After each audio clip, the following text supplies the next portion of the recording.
Okay, so we are in Linux now. We're in Houdini in our OBJ context.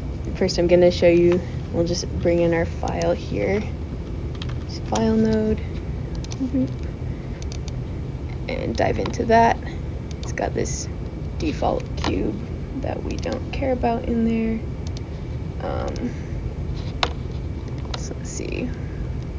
See this in here in my meshes, Fireplace FBX. And it's not here, but we'll just hit space G. There it is, because scale in this is very, very, very large right now. So now that we've brought that in, we're going to go back here and we're going to give it a descriptive name, which I know sounds annoying, but it's actually really important. I just use the _geo tag to just help me keep track of things. But you guys will probably come up with just some naming convention, just as long as everyone's consistent. You're good. And then I'm going to show you something that we actually won't use on this asset, but it's still important to know. So we're going to go up here in the Renderman shelf with the geometry selected in the OBJ context. You're going to hit add spare parameters. Oops, sorry. Yeah, and look, this added this new Renderman tab over here. So we're going to go into this, go to geometry, subdivision, and then this checkbox will basically do like what the 3 key in Maya that you're used to does. So it'll render it smoothed, and that way you can build your objects low poly. This one is very not low poly because I stole it from Mike before he was done with it because we needed it for our shots, but you'll be checking this on for a lot of the assets that you render.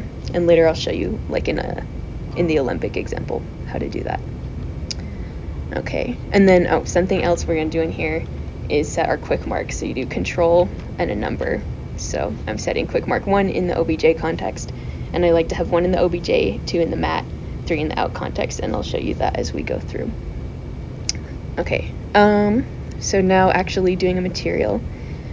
I am going to show you the manual way to do this first, just so you know how it works, but there's a script that I've made and I'm going to give to you guys that will do a lot of this setup just for you and give you kind of a base to work with. So we're going to go up here.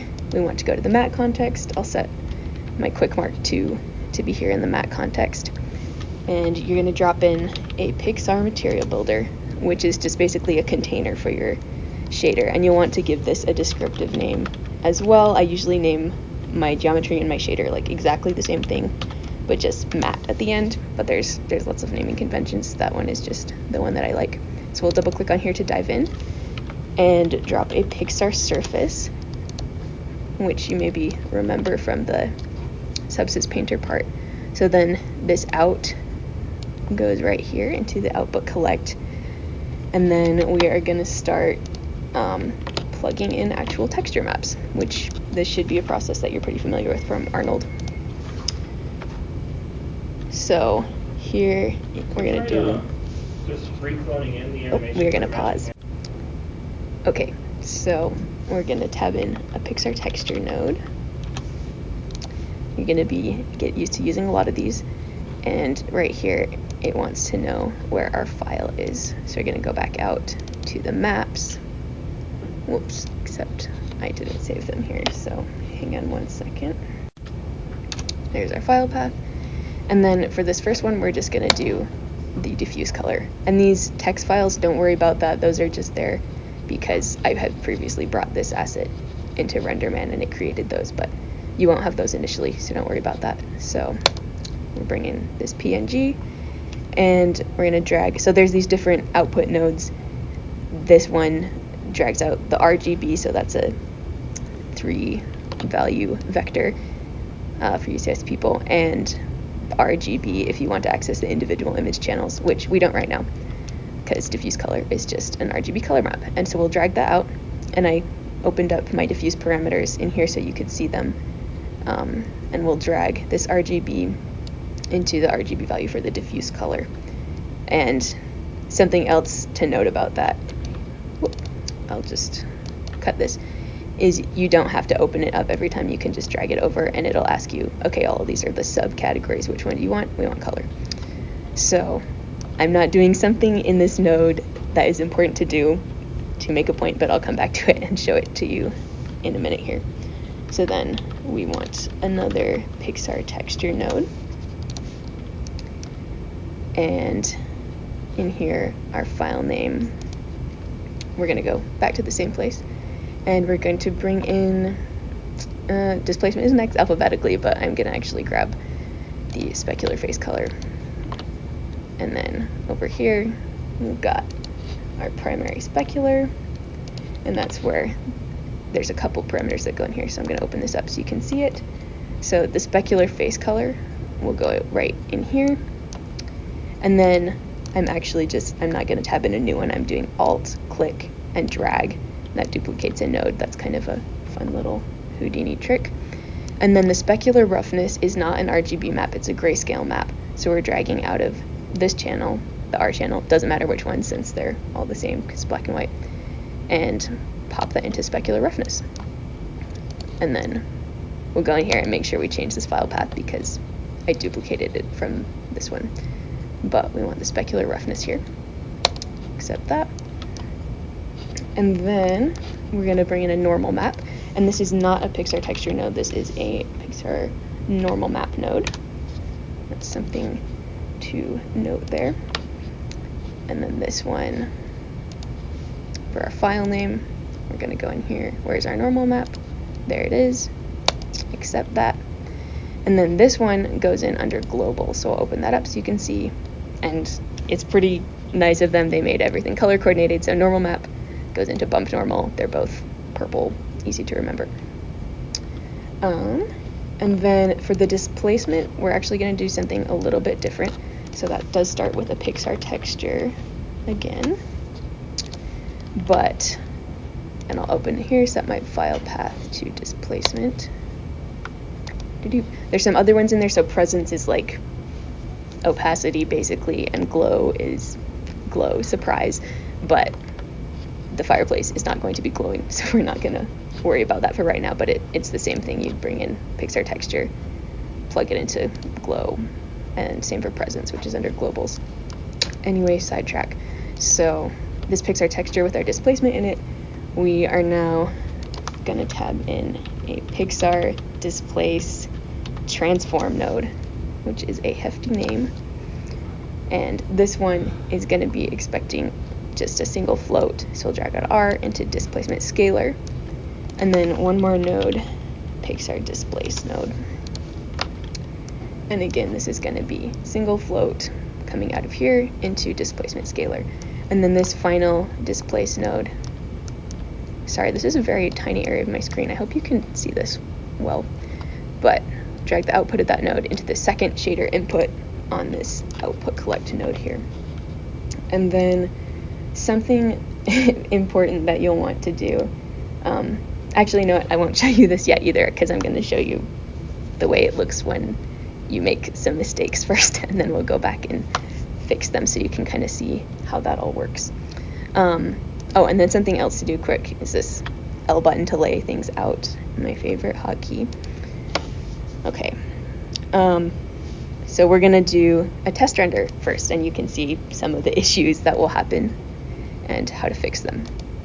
So we're going to hit 1 to go back to our OBJ context. And there's a couple different ways to assign the material, but the best one, I think, is using a material node. So click here, drag out, tab, matte, first result material.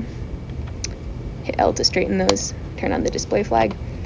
And the cool thing about the material node is that it allows you to assign multiple materials here, which we don't need, so I'm deleting those.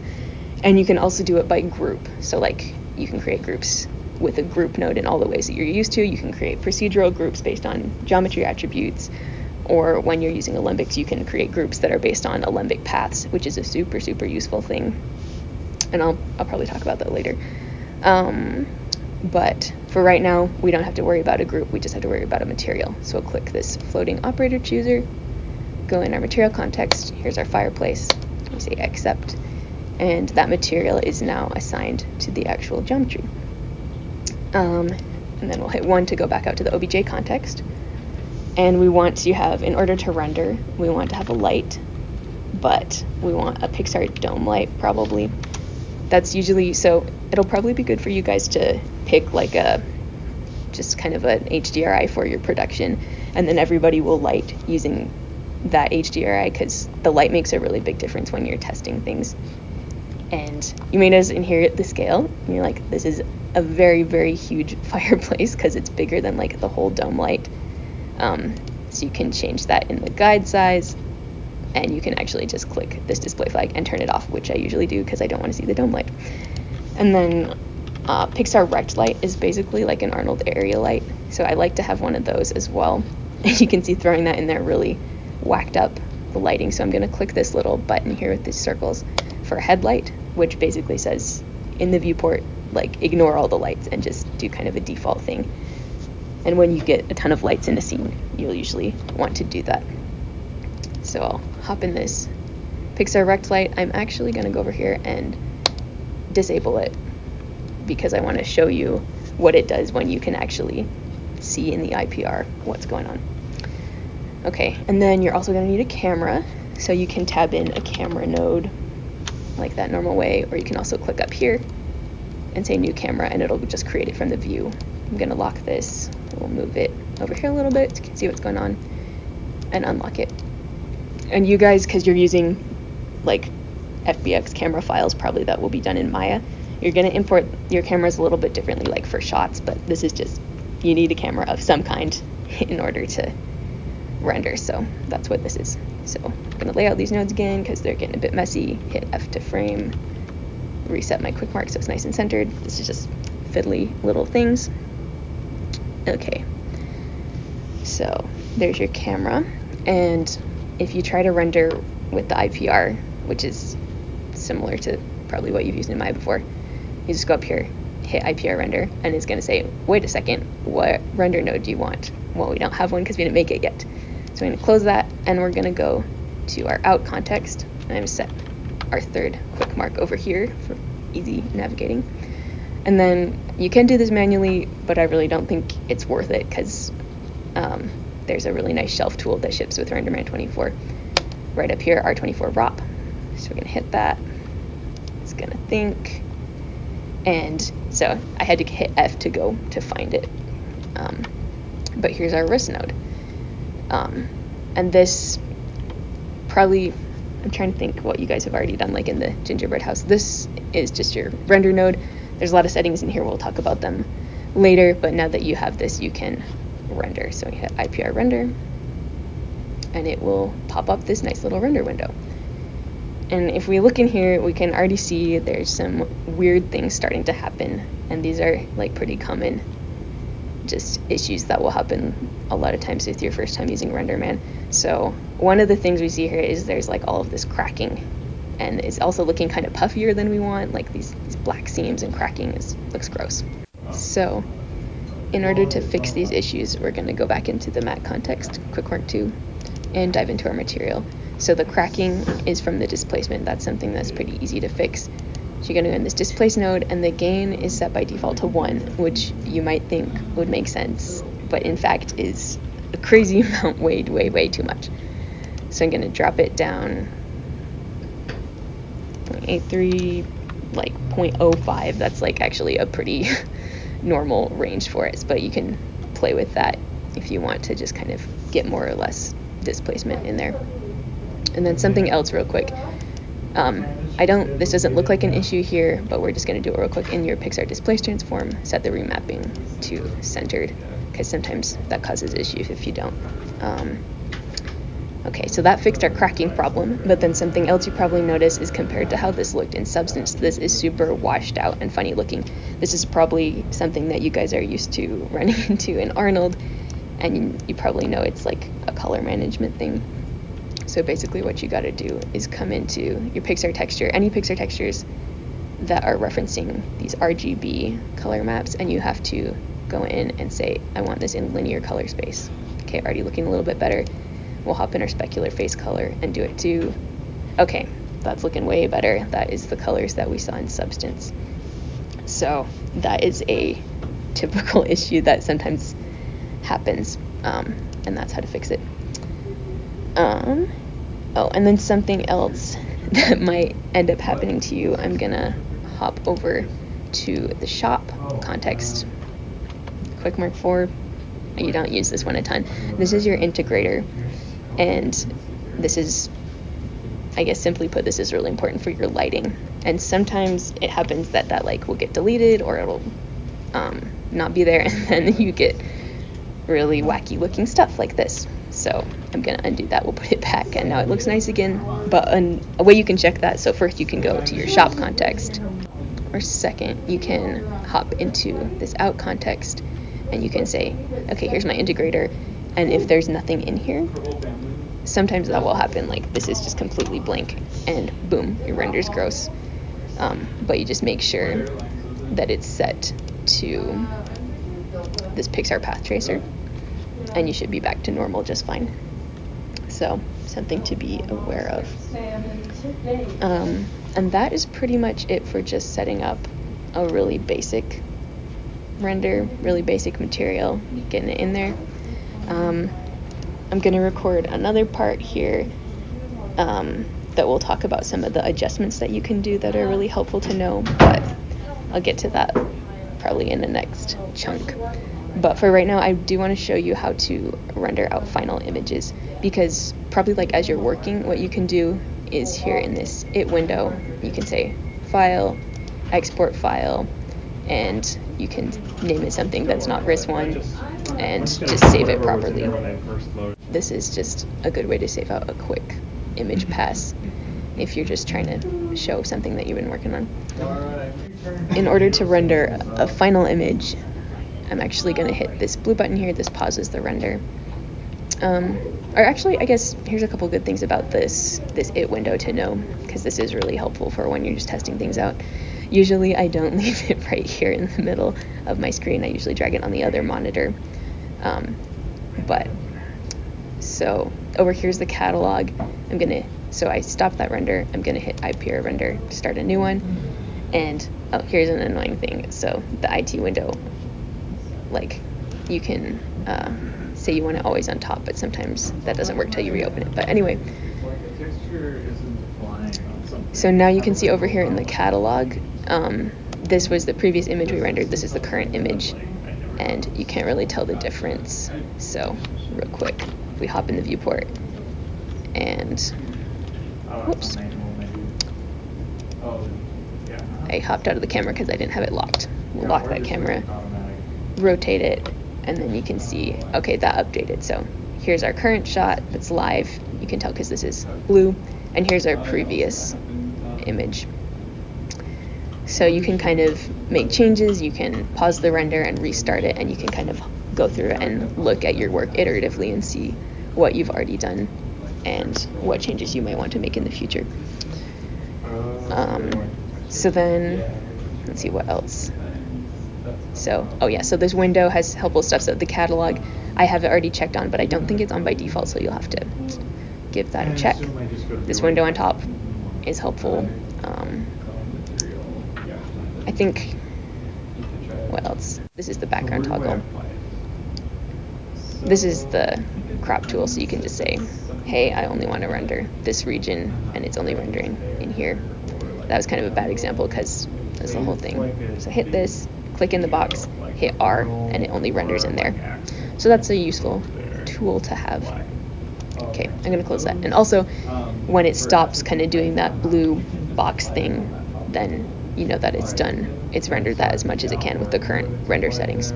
So I'm just going to pause this. As something you'll want to be aware of is having this render window going can really slow things down, especially when you get a full scene with tons of geometry, tons of lights, animation, effects. So you'll want to make sure that you pause this when you don't need it so that you're not slowing down your scene a ton. So I'm going to minimize this, and we'll hit 3 to go back into the out context. And it's yelling this error, the specific error about displacement bound. Don't worry too much about that. That happens all the time. Doesn't really matter. This one does not have anything to do with us. The CSRs are fixing it, so we will still be able to use Renderman. Worry not. Okay, close that.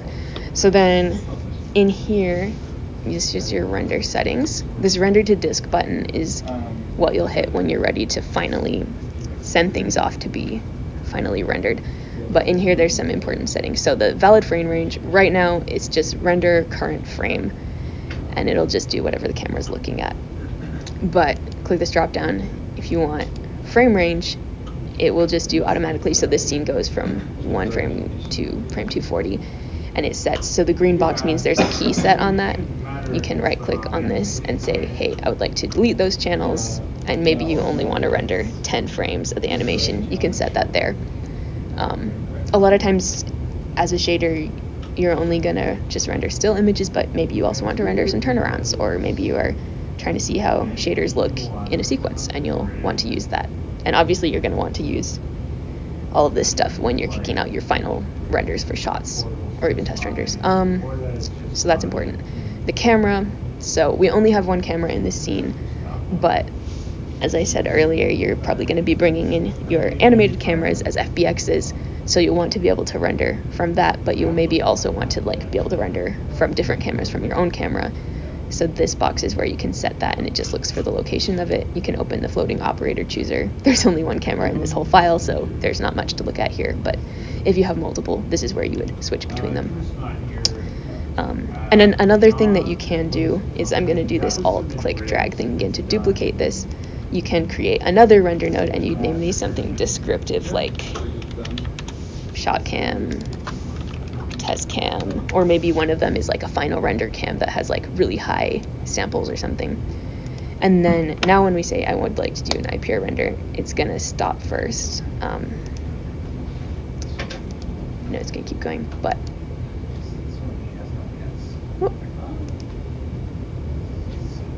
oh, sorry, it'll render from that because that's the one that we clicked on.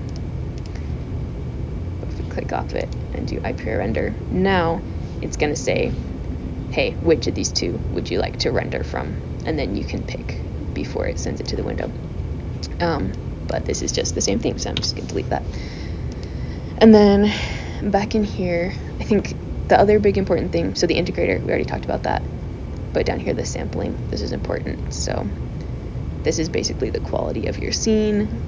These defaults should be fine for regular stuff, but when you're trying to really optimize a render, you might want to kick up your samples, or if you have something with super complex lights or volumes or something else that's glass, something that's difficult to render, you kick those up. But we're not going to do that right now. So then in the images tab, there's a couple other settings that are really important. So this display is like, where are you going to save the files to? And the $hip is a relative reference to the directory that you've saved your HIP file in, and this is probably like in my documents or somewhere weird because I made this file and haven't even saved it yet. And then it'll go to the render folder, or if there isn't one, it'll create a folder named render. And then the $hip name is again a relative reference to the name of the HIP file, which right now is untitled. And then $OS, $F4.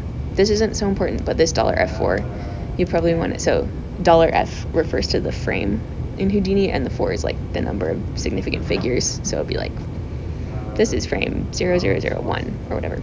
And then it's .exr, which is the default file type, and those can be a little bit annoying because you can't open them in every program.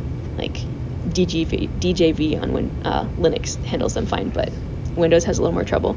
But EXRs are actually super nice because you can save out different render layers, and then you can go in and do cool stuff in compositing with them.